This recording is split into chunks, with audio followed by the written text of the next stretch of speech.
Ecclesiastes 1 to 6. Well, this book cures the idea that our doubts are bad, or that harboring frustrations is a step backward from our Christian walk.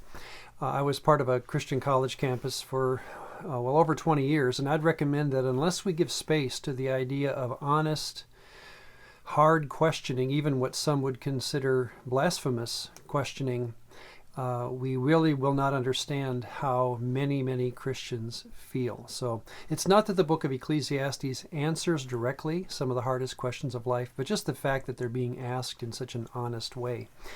When it comes to the books of wisdom, here's how I think of it. The book of Job teaches us that life is tough. Psalms that life is, well, once you put it all together, life is beautiful. Proverbs that life is simple. If I do this, then this will happen, is the general feel.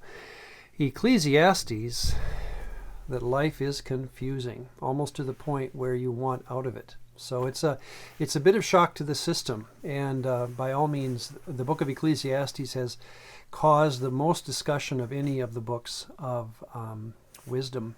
Let me read two passages from the Psalms that set up this story.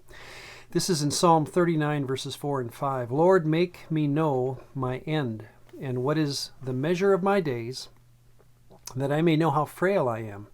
Indeed, you have made my days as handbreadths, and my age is nothing before you. Certainly, every man in his best state, is but a vapor. Hang on to that word, vapor. Psalm 89, 46 to 48. How long, Lord, will you hide yourself forever? Remember how short my time is. For what futility, that's a synonym for vapor, for what futility have you created all the sons of men? What man can live and not see death? In the book of Proverbs, the word hevel, or vanity, or senselessness, is only used 2 times. And once it's for the vanity of wealth that is gotten quickly. Chapter 13 is vanity. And then also in chapter 31, beauty, physical beauty, is considered vain in the sense that it's fleeting. So those 2 times are now compared to, in the book of Ecclesiastes, more than 30 times. It's not only that life includes difficulties, it's that life itself is very difficult. What I'd like to do in this first video of the 2 that we spend on Ecclesiastes is simply present one side of the question. Tomorrow we'll answer the other. 3 quick points. The idea that we have on the one side of the coin, or this difficult question, has 3 parts to it throughout the book. One would be that at the end of life, everyone loses. Here, the writer, 3:20, all go to one place, all are from the dust, and all return to dust. 6:6, even if a man lives 1,000 years twice, but has not seen goodness, do all not go to the same place? 9:5, for the living know that they will die, but the dead know nothing, and they have no more reward, for the memory of them is forgotten. The idea that death is coming, in fact, not only coming, but it is sure, is bothering the preacher, he calls himself in chapter 1. He is defined in the book as being Solomon. Now, whether that's actual Solomon writing or someone posing as the king, it really doesn't matter. The story is, again, as the vision of someone who is like King Solomon. He is noticing this, that no matter where we are in life and what we do in life, we have, as it were, the end of the tape. The game has been lost, and we know it's going to come.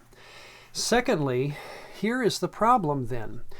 If we know we're going to lose the game, then first downs, touchdowns, anything that happens during the game really doesn't matter. 2:11, then I looked on all the works that my hands had done, and on the labor in which I had toiled, and indeed all was vanity. There's that word hevel, breath, vain, and grasping for the wind. There was no profit under the sun. 5:10, he who loves silver will not be satisfied with silver. He who loves abundance with increase, this also is vanity. And 6, 7, all the labor of man is for his mouth, and yet the soul is not satisfied. You can eat all the sandwiches you want. You're still going to die. And to have the end of the tape in play, or being aware that you're going to lose, what's the point of going through life? Well, then what is the result? The third big point of this book is, well, it's very severe. 2:17. Therefore I hated life, because the work that was done under the sun was distressing to me, for all is vanity and grasping for the wind. 4:2. Therefore I praise the dead who are already dead, more than the living who are still alive. And then it brings us right back to the title of the book in 1:2. Vanity of vanities, says the preacher. Vanity of vanities, all is vanity. Well, there's the problem. Let's consider tomorrow what's the solution.